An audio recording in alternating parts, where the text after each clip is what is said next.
뉴스브리핑 시간입니다. 먼저 세종 집무실 관련 헤드라인입니다.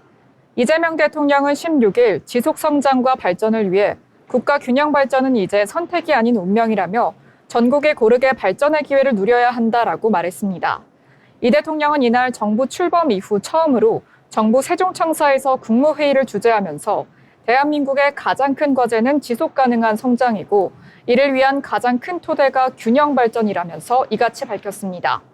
이어 이 때문에 정부는 5극 3특이라는 말을 쓰고 있다라고 밝혔는데요. 수도권 1극이 아닌 지방을 포함한 5개의 발전, 중심부, 아울러 강원, 전북, 제주 등 3개의 특별자치도를 육성하겠다라는 계획을 밝혔습니다. 이를 추진하는 일에 속도를 내야 한다라고 강조하며 이 대통령은 행정 수도 세종의 완성은 균형 발전의 주춧돌이라며 세종 집무실과 세종의사당 건립을 차질 없이 추진하겠다고 재차 약속했습니다. 더불어 기업들을 향해서도 청년 신규 일자리 창출을 통해서 청년도 국가도 기업도 모두 윈윈하는 경제 성장의 새 물꼬를 트자는 간곡한 부탁을 기업에 전달했습니다.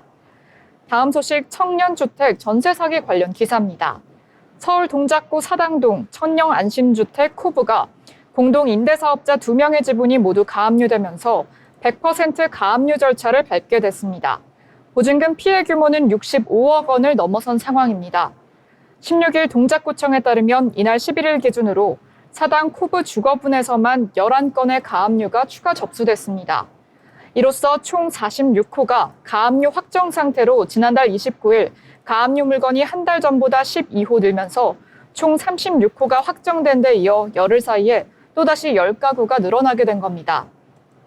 구청 관계자는 등기부 본봉상 건물 전체에 가압류 결정이 기재돼 있으며 적법성 여부는 변호사 자문을 통해 확인 중이라며 임대인 B씨는 자기 채무가 아니라며 A씨의 채무가 더 늘어나면 공동 소유 건물 전체에 가압류가 걸리게 됐다고 주장하는 상황이라고 설명했습니다. 입주민들은 결국 경매 절차와 소송을 통한 대응에 나설 수밖에 없는 분위기입니다. 현재 코브 임차인 85명이 집단 소송단을 꾸려 보증금 반환 청구 소송을 준비 중에 있습니다. 개인이 소송을 진행할 경우 400만 원에서 500만 원의 비용이 들지만 서울시는 대한법률구조재단과 협의해 소송 비용 지원과 집단 소송 방식을 추진하고 있습니다. 다음 소식 현대자동차 관련 기사입니다. 현대자동차 노사가 올해 임금 및 단체 협약 교섭을 마무리했습니다. 현대차 노조는 전체 조합원을 대상으로 올해 임단협 잠정 합의안에 대한 찬반 투표를 벌인 결과 투표자 36,208명 중 과반인 52.9%가 찬성해 가결됐다고 16일 밝혔습니다.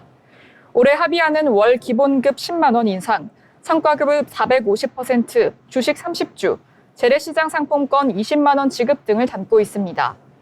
각종 수당 산정의 기준이 되는 통상임금의 명절 지원금, 여름 휴가비, 연구 능률 향상 수당 등을 포함하는 방안과 국내 공장에서 소프트웨어 전문 인력 양성, 차세대 파워트레인 핵심 부품 생산 추진 등도 포함됐습니다. 올해 교섭 과정에서 7년 연속 무쟁의 타결은 무산됐습니다. 노조가 교섭 난항으로 지난 3일에서 5일 2시간에서 4시간씩 부분 파업을 벌이면서 현대차 노사의 최장 연속 무파업 단체 교섭 기록은 6년에서 멈추게 됐습니다. 지금까지 뉴스브리핑 전해드렸습니다.